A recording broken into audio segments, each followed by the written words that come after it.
Good morning and welcome to this morning's reflection.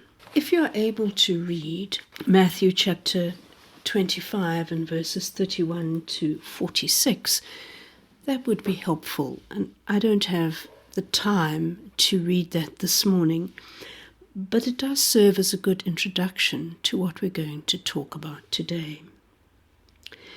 In this passage, we see that there is a powerful indictment of those who neglect the needs of the needy.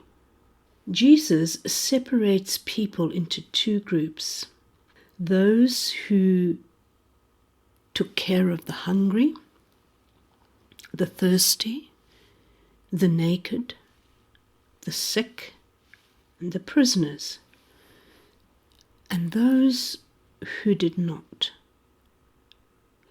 And he reminds us that when we care for the destitute, we are also caring for him. However, we must be careful that we do not see the care of the marginalized as some way in which we are able to earn God's love. For we are saved by grace and not by works. But grace extends to us a responsibility for those who are powerless. We are not at liberty to neglect the needy or any of those who live on the margins of society. God cares about how we treat each other, and I really wish that I could grasp the meaning of that more often in my life. We are to love our neighbor. Now, this is a command. It's not a suggestion. And this command is grounded in the fact that God loves us, that he loves me, and that he loves you, and that our response to that love is to reach out and actively and intentionally love others. When we look from God's perspective, we tend to see things a little differently. Each and every human and all of creation is a precious work in the eyes of God. And so through God's eyes, we would see with compassion. If we took the time to look through the eyes of God, we would see everyone with the eyes of compassion. God cares about our needs, our hurts, and our brokenness. And he understands us, and yet is willing to love us deeply and sacrificially in spite of understanding our inner motives and our selfish desires. For we are all precious in the eyes of God. And so it is that it is God's desire that we see through his eyes. It's such a hard thing to do, and so often we just don't want to do it because we like some of the petty issues that we have with regards to other people. The social justice tradition has always emphasized the church's responsibility to love our neighbor.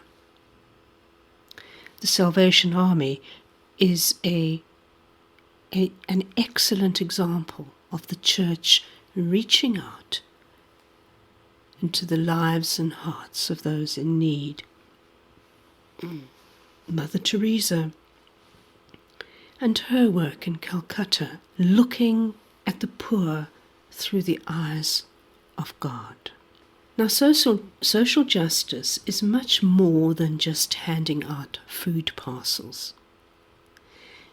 It also involves addressing the problems that have resulted in poverty and marginalization in the first place. It means looking at oppressive social structures. Christ calls us to stand against policies that discriminate on the basis of race, creed, sex, color, etc. This is part of our responsibility when it comes to loving our neighbor, to defend those who are without defense. As we help others, so too we are helped. We grow, we deepen, we become a people with a much greater heart and a much greater understanding. But we need to serve for the right reasons, and not out of a sense of self-righteousness, not out of a sense that we are working our way to heaven. We are being self-righteous when we rely on our own efforts. But true service will flow from our relationship with God, and it flows from our listening to God. Self-righteousness will only want to work on projects that attract attention. But true service does not seek publicity. Self-righteousness is interested in external rewards, but true service does not mind being hidden.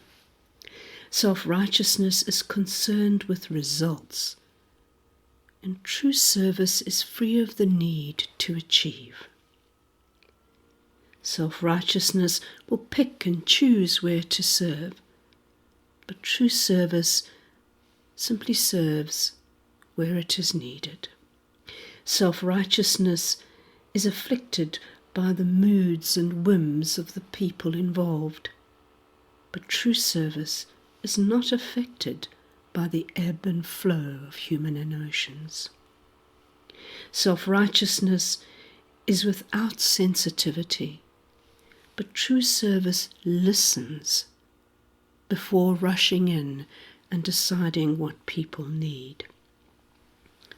Self-righteousness can fracture communities, but true service builds communities. And so what can we do to become a people interested in social justice?